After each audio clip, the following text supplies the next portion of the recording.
Our में कैसे लिखेंगे? 16/60। 4 से जाएगा 4/15 आवर। तो स्टीम की स्पीड क्या आएगी? 4 से 2.4 जाएगा, 0.6 बार। 15 ऊपर 15 छिक्का 90 होता है, तो 9। तो अब स्टीम की स्पीड आ गई 9 किलोमीटर पर आवर। ये हमको पता चला पहली लाइन से। ठीक, आगे क्या बोला है? बोला है the ratio of speed of boat in still water to speed of current is 8:3। Boat की स्टिल वाटर में स्पीड और करंट की स्पीड का रेशियो, धारा की गति के अनुपात 8:3 है। शांत जल में नाव की गति और धारा की गति का रेशियो 8:3 है। सवाल में जो पूछा गया है वो ये पूछा गया है कि नाव को शांत जल में 21.6 किलोमीटर और धारा के अनुकूल यानी कि डाउन स्ट्रीम 33 किलोमीटर जाने में कितना समय लगेगा। अगर आपसे पूछा गया है तो क्वेश्चन सॉल्व करने के लिए मुझे पता होनी चाहिए नाव की स्टिल वाटर में स्पीड और डाउन स्ट्रीम स्पीड मेरे को पता होनी चाहिए। आप बोलोगे हाँ जी सर बिल्कुल पता करेंगे, टेंशन क्यों ले रहे हो। एक बात बताओ, एक्स से वाई का रेशियो 8:3 है मेरे प्यारे भाई, तो यहां से अपस्ट्रीम स्पीड कितनी आएगी? अपस्ट्रीम स्पीड होता है x minus Y, 8 minus 3 5।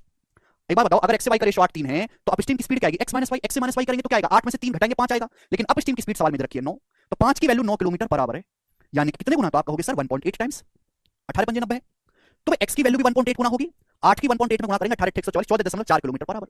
X का मान आ गया 14.4 किलोमीटर पर आवर, एक्स की वैल्यू आ गई। अब आपको चाहिए डाउनस्ट्रीम की स्पीड। डाउनस्ट्रीम की स्पीड होता है बच्चों एक्स प्लस वाई।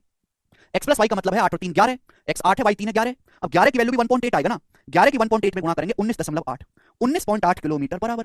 तो भाई मेरे को डाउनस्ट्रीम की स्पीड पता चल गई, मेरे को बोट की स्टिल वाटर में स्पीड आ गई। अब मैं कुछ भी निकाल सकता हूं। ठीक है भाई, सवाल पूछा नाव को शांत जल में जाना है 21.6 किलोमीटर, नाव को स्टिल वाटर में 21.6 किलोमीटर जाना है, तो स्टिल वाटर में नाव की स्पीड क्या है? स्टिल वाटर में नाव की स्पीड एक्स का मान है 14.4, तो इतना समय लगेगा स्टिल वाटर में जाने में। नाव को डाउनस्ट्रीम जाना है 33 किलोमीटर, 33 किलोमीटर धारा के अनुकूल जाना है, 33 किलोमीटर डाउनस्ट्रीम जाओगे, डाउनस्ट्रीम 19.8 की स्पीड से कितना समय लगेगा? ये समय पूछा है ना, तो डिस्टेंस को स्पीड से भाग देना होगा, तो मुझे दोनों ही स्पीड निकालनी पड़ी, एक्स की भी और डाउनस्ट्रीम भी निकालना पड़ा। अब टोटल समय कितना लगा ऐड कर देंगे, जोड़ दिया हमने। अब देखो ये किससे जाएगा? 72 से, 72 या 216, 72 दूनी 144 से किससे जाएगा मेरे प्यारे भाई?